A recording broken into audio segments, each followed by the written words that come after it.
Are live. This is Group 9, Local 190 negotiation team.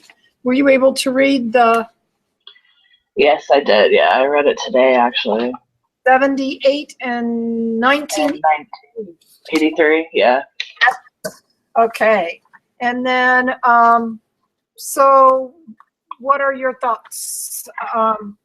Well, the beginning of it was kind of, it kind of just, tells you pretty much everything that they were doing anyways.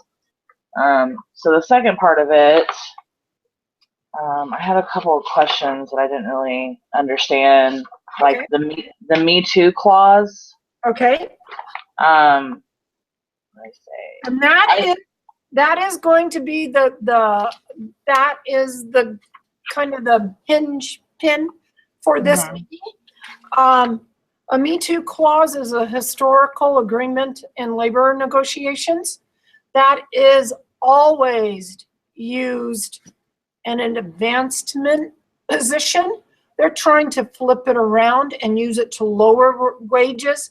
That is not historically ever what a Me Too clause is.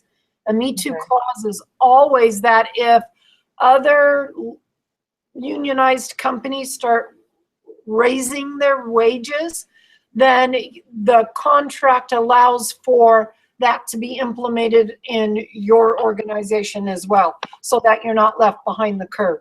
It has never ever been used, or has it ever been in a position to go backwards. That's just not, even though other companies might lower, it's never used to negotiate lower wages. It historically never ever has, even to this day. And it's just to try to keep everyone on the same footing, and it just allows, especially when you give up other concessions, so that you're not there being,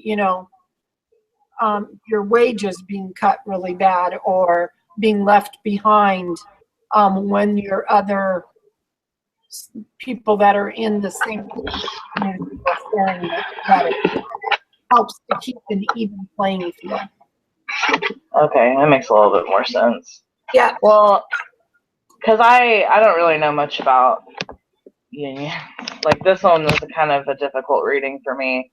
But kind of what I gathered from it is, is them kind of wanting to lower the wages, but I don't really see a reason to lower the wages. And that's they're making profit, and in fact, all the other firms and stuff are going bankrupt, and they seem like they're the only ones that are doing really well. So I don't see there's a reason for them to lower anything. If anything, they should pay them a little bit more. That's what I wanted. Are we gonna hold firm on that for this negotiation? Dan's gonna be pushing to lower wages, because they are, and they've had a little decrease in their profit, but they are still immensely profitable. And it's our workers and it's our history that has gotten them there. And we huge concessions in order for them to keep the plant here. And they paid off tenfold. They have great productivity. The management got possession and control back. We lost out on our autonomy. They're in a position where they are gaining, market share, because these other companies are dropping like flies due to poor management or whatever's going on. I agree. I'm surprised that they opened up negotiations. We still have 2 more years on the contract, and I think we play that off as we have a long-standing history and we're willing to do it to keep good faith, but we think we are entitled to a raise. Living is less now than what it used to be. And they had to uproot everything and go to a different town. No, they didn't. They made. Oh, they didn't? Yeah, they made all of those. They took the. I read that wrong. Yeah, they took a freeze in pay. They gave up their bonuses. based on productivity and the right to work how they wanted to work, that and autonomy. I can never say that word. They gave that up. They gave up a lot of concessions so that they would keep the plant. That was the number one goal of the last contract, was that they keep the plant where it is. And they gave up a lot to make that happen. Right. And the plant is amazingly, it's up, it's running smoothly. They're being productive. It's time to start giving our employees back a little bit what was taken away. I know that we have a recession going, but at the very bottom line, I think we say no cuts. We'll give you a good faith. We'll relook at this in another year and see where we're going. But you guys are still profitable, and you're the main leader. And you need to set the example that you always have, that you're here for your workers. It's on their backs that your company is where it is now. Yeah. You agree? Hold the line? I absolutely agree. You kind of, You kind of said everything I was thinking. Okay. Hang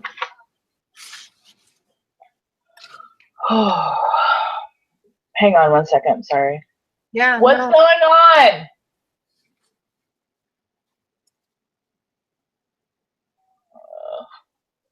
Like baby meltdown here at my house. Oh, no.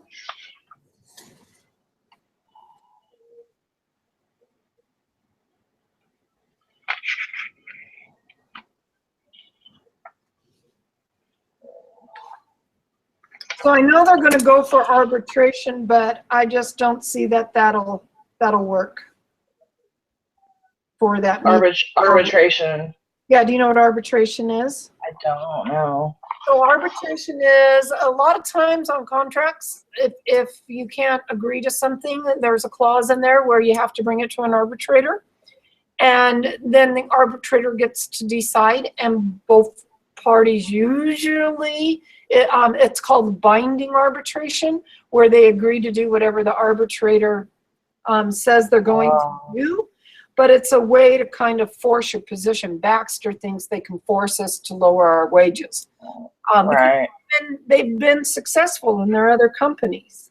But we have too much history on the Me Too clause behind us. It would be a union stance that you're interpreting that wrong and holding the line.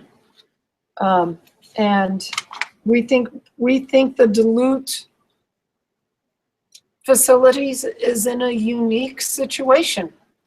We don't need to cut. We're not there to where we need to cut wages. And I don't think so either. Look at it. And relook at it in a little bit.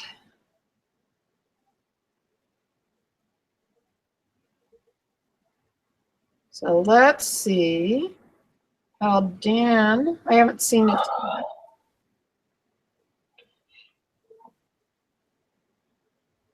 Hold on, I'm gonna go check on my kiddos real quick. I'll be right back.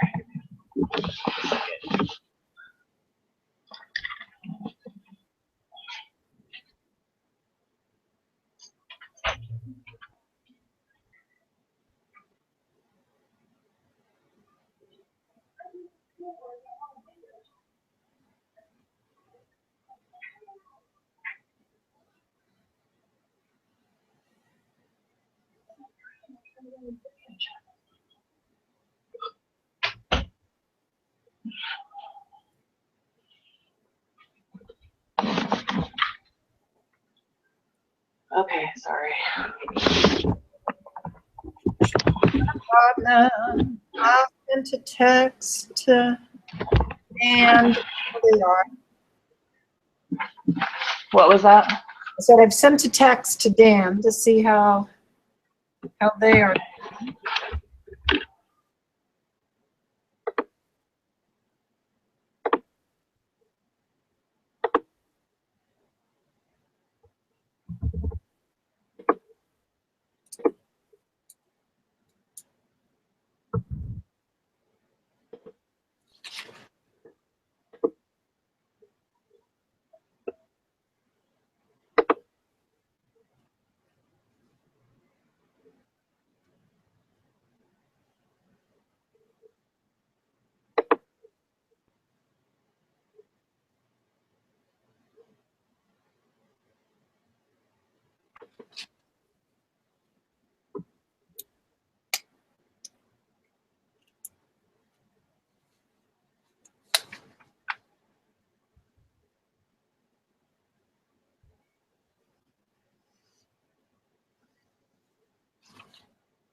Were we supposed to have 2 discussion leaders? Yep. Yeah, Dan's the other discussion leader. So we're just waiting for them to be ready for Dan and me to meet.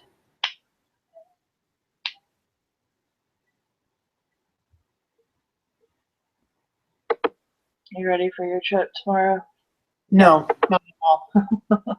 Not at all. I found out we come back one day later, so now I have to do next week's work for this class tonight. And I have to do next week's work for accounting tonight. And I was already up until 3:30 in the morning taking an accounting exam, which I never should have done at that early in the morning because I totally bombed it. I'm so sorry. It is. It was still a passing grade, but it was like, it's a bomb in my book. Yeah. Dad, we're ready. He can't hear me. Alright. Are you ready for Thanksgiving? I'm hoping I'm able to eat. No. I just can't get anything down. Hang on, oh, I don't know if I stopped this, if I can restart it. I've never tried that before, though. I was going to say, let me stop the recording, but I don't know if I can restart it. That would be scary. That would be. So, you guys, do you host Thanksgiving, or do you have family you go to, or? With family, my dad and my mom, everybody. Oh, nice. We always do a big family, but we do it potluck style, so no one's stuck doing all of the cooking and cleaning. Yeah, that's a good way to do it. Yeah, makes it easy. Except for the only bad thing is no leftovers. I love Thanksgiving leftovers. Yeah, that wouldn't be.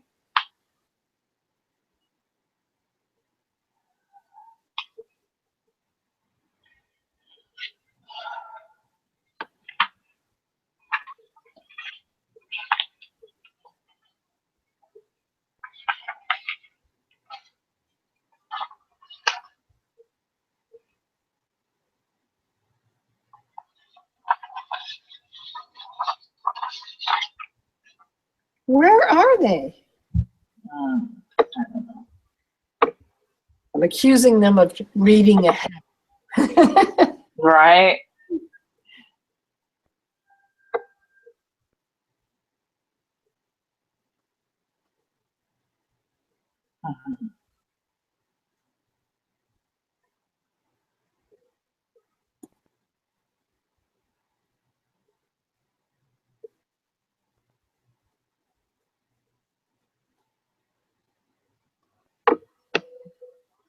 Did you see in here if we have to?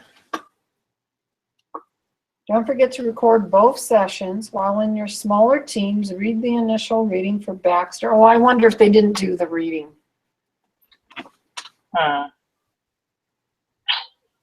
Then in your smaller groups, plan your negotiation strategy.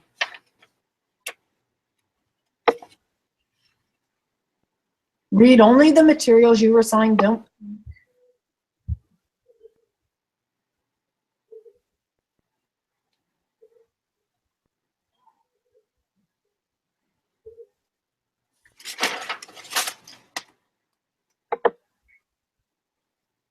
Have you ever had anything to do with unions Not before? at all. My husband, What was that? My husband actually, well, he was a union contractor, a union carpenter for most of his working career. And then he went in to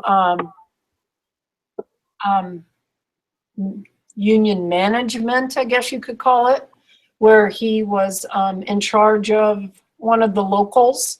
And then the Carpenters Union made it into area-wide instead of, it used to be all these different little unions. Each city had their own union, or if it was a big city, they might have had 2 or 3 of them.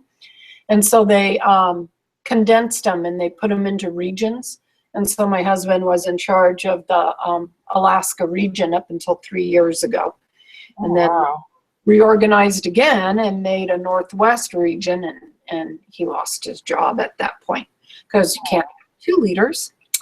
So they kept the leader from Seattle, and he was outsourced. Yeah, but did he enjoy it? Yes, he did. He really did. And actually, hindsight, as much as I used to kid him and give him a hard time about, union thugs and break the kneecaps and all of those, when unions really did run amok in the earlier years, right? I mean, there was a lot of corruption and everything. Those stories are probably true. It's not that way. They're extremely heavily regulated, and but they're really good. The benefits in that we got while he was working in the field, and even when he was management, he never made super big bucks like everyone claims the union thugs make. He made the same as the highest paid carpenter out in the field. He made what it was called foreman wages. You have journeymen, you have apprentices, you have journeymen, and you have foremans. And his contract was he just got paid foreman wages, the same as the guys that were out in the field running jobs. So, Dan's ready. Let me see. So you two will meet now? Yeah.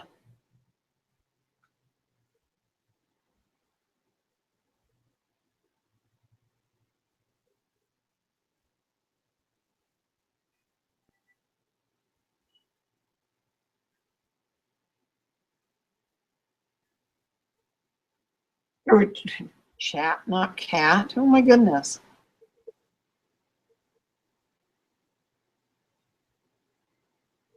Sometimes my fingers are chubby.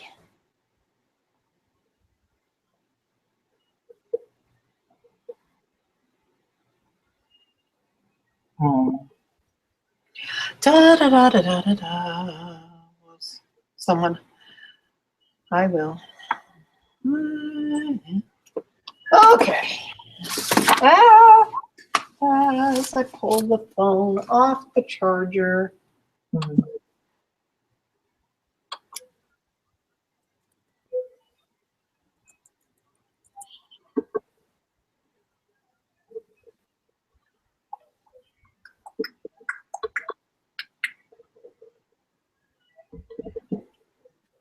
Goodness gracious. Ta-da!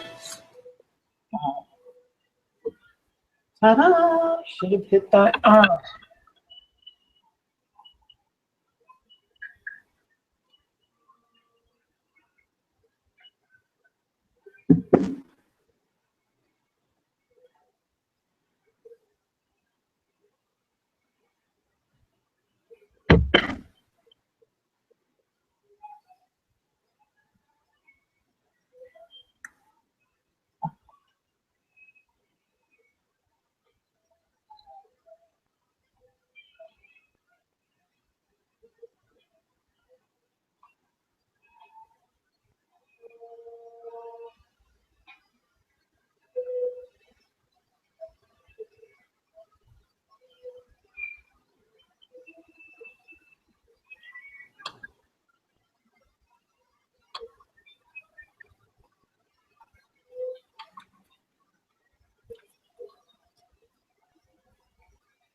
Maybe I can do it.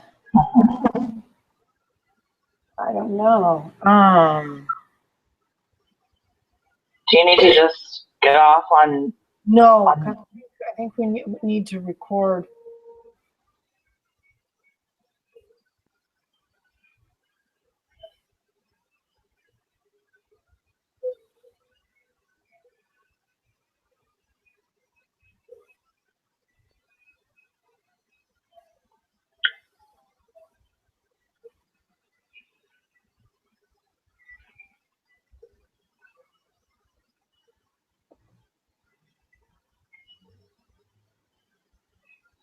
Come on.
Okay, this could be interesting. Let's see.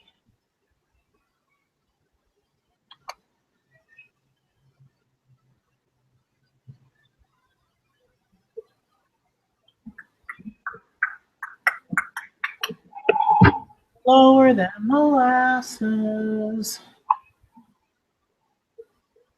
Not liking this.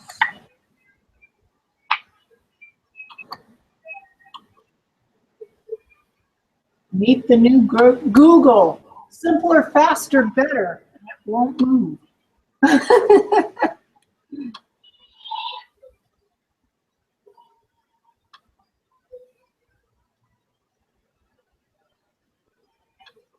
There we go.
That works.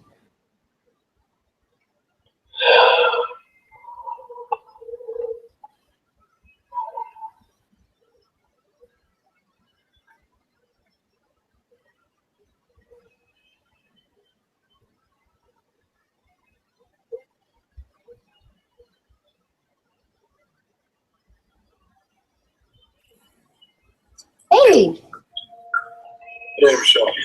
now are you still on with Aline? No. No? No. Okay. ourselves. So then, Ashley, I'll call you back when we're ready for the next leg. Okay. Alrighty. Okay.